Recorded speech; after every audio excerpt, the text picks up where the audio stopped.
নীলাভ জঙ্গলের গভীরে এক গর্বিত সিংহ বাস করত। ছোটবেলা থেকে সে শক্তিশালী ছিল, কিন্তু শক্তির সঙ্গে অহংকারও তার বেড়ে উঠেছিল। জঙ্গলের সব পশু তাকে ভয় পেত, কেউ তার সামনে কথা বলতো না। একদিন তীব্র খরার কারণে জঙ্গলে খাবারের অভাব দেখা দিল। সিংহ শিকার করতে বেরিয়ে বহুক্ষণ ঘুরেও কিছু পেল না। ক্লান্ত হয়ে সে একটি ছোট পুকুরের ধারে বসে পড়ল।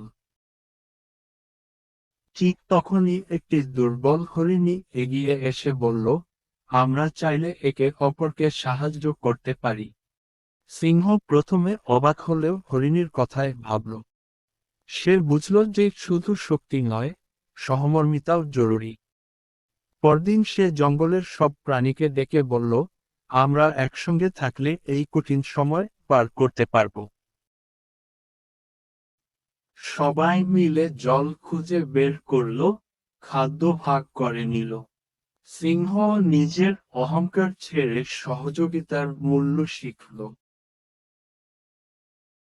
সেদিন থেকে জঙ্গল আবার শান্তি আর বন্ধুত্বে ভরে উঠল। এইরকম মজার মজার গল্প দেখতে চ্যানেলটি সাবস্ক্রাইব করে বেল আইকনটি অন করুন। ভিডিওটি ভালো লাগলে লাইক করবেন। আবারও দেখা হবে নতুন একটি ভিডিওতে।